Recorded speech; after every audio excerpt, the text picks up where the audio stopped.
रोहित शर्मा के फॉर्म में आने के बाद चैंपियंस ट्रॉफी में पार्टिसिपेट करने वाली सारी टीमें पता है क्या बोल रही है ये। अरे मेरा तो इतना लाइफ खराब हो गया है, इतना लाइफ खराब हो गया है मेरा।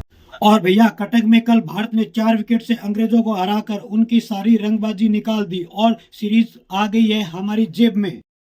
मगर इस चीज की बड़ी बात यह है कि कल अपना हिटमैन फॉर्म में आ गया है, वो भी चैंपियंस ट्रॉफी से जस्ट पहले। एक सवाल ये है कि विराट भैया आप कब फॉर्म में आओगे? क्या विराट कल ने एक शानदार मौका गवा दिया है? तो आप कमेंट में जरूर बताएं।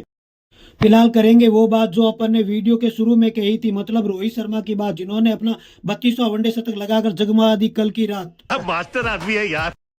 वेलकम भाई। रोहित शर्मा ने कटक में जो रूप दिखाया उसे मनमोहक रूप को देखने के लिए आंखें तरस गई थी। उस तरफ को आखिरकार आपने खत्म कर दिया जिसके खत्म होने का इंतजार एक बूढ़ा बच्चा जवान कर रहा था। कटक में अंग्रेजी गेंदबाजों ने के हमने ऐसी बैंड बजाई कि भैया मौज आ गई। कुछ देर मैच में फर्स्ट लाइन बंद पड़ने के बाद विराम लग गया था। उस समय देश का हर एक फैन घबरा गया था कि क्योंकि लोगों को लग रहा था कि रोहित भाई का फॉर्म लौटते देख रहा है, लेकिन ये फ्लड लाइट के खंबे का बिगड़ना कहीं उनकी ले ना बिगाड़ दे। कम से कम 20 मिनट के लिए मैच रुका गया, लेकिन फिर फ्लड लाइट जब जल उठी तो इंग्लैंडियों की बत्ती गुल हो गई। फ्लड लाइट के याद आया हमारे यहाँ पर फ्लड लाइट खराब होने से मैच बंद हो जाता है, जबकि पाकिस्तान में खराब फ्लड लाइट में ही मैच करा दिया जाता है। फिर नतीजा यह होता है कि उनकी खोपड़ी खुल जाती है, जैसा कि वहाँ एक मैच में हो चुका है। अब आपको शुरू से बताते हैं कि कटक में कैसे पटक दिया रोहिन एंड कंपनी ने इंग्लैंडियों को। चल चल चल चल।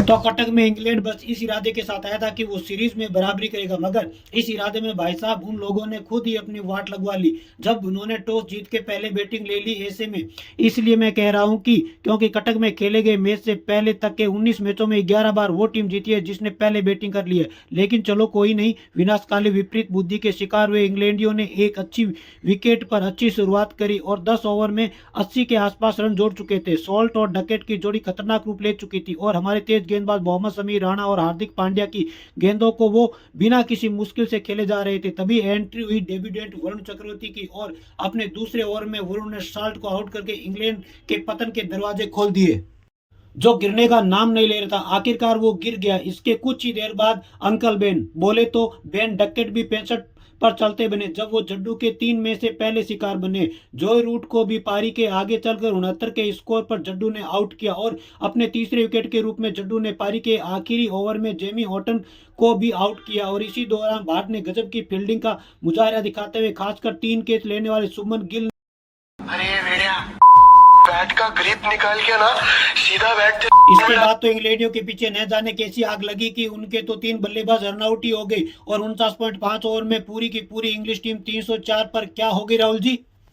खत्म। 305 का टारगेट टीम इंडिया के लिए उतना मुश्किल दिख नहीं रहा था, मगर चुनौती थी रोहित शर्मा के, जिनके बल्ले से शतक तो क्या 150 देखने के लिए भी करोड़ों आंखें तरस गई थी। रोहित ने अपने पहला चौका लगाया एक मिस टाइम शॉट से, जिसे देखकर लगा कि यार ये तो वैसा ही शॉट था जो रोहित भाई ने वर्ल्ड कप फाइनल में खेल दिया था। इसके बाद रोहित ने एक मिड विकेट पर क्लिक करके छक्का बटोरा। ये वैसा ही शॉट था जिसके प्रयास में वो पिछली बार आउट भी हुए थे। इन दोनों शॉट्स के बदौलत रोहित शर्मा खुल गए और फिर कवर भी मारा, सीधा भी मारा, पुल भी किया, स्क्वायर कट्स भी लगाए, पर तभी बत्ती गुल हो गई और मैच थोड़ी देर के लिए रोकना पड़ा। इस दौरान मैच में नोटिस किया कि कोहली भाई फुल मूड में थे, यंगस्टर्स के बीच बैठकर बहुत कुछ बोलते हुए नजर आए थे और बाकी सारे हंस रहे थे। उनकी बातें सुनकर थोड़ी देर के बाद मैच चालू हुआ तो ब्रॉडकास्ट का फोकस कोहली से खिसक कर वापस हिटमैन पर आ गया, क्योंकि भाई के बल्ले में लय पकड़ ली थी और सिर्फ 30 गेंदों पर रोहित शर्मा ने अपनी 50 पूरी कर ली और ये जता दिया कि आज तो भाई 100 मार कर ही रहेंगे। दूसरे छोर से गिल ने भी रोहित का बेखूबी साथ निभाया, 52 पर 60 बना डाले। गिल को ओवरटन ने पारी के 7वें ओवर में बोल्ड किया तो मैदान पर उतरे किंग कोहली, वो भी सिर्फ 5 रन बना पाए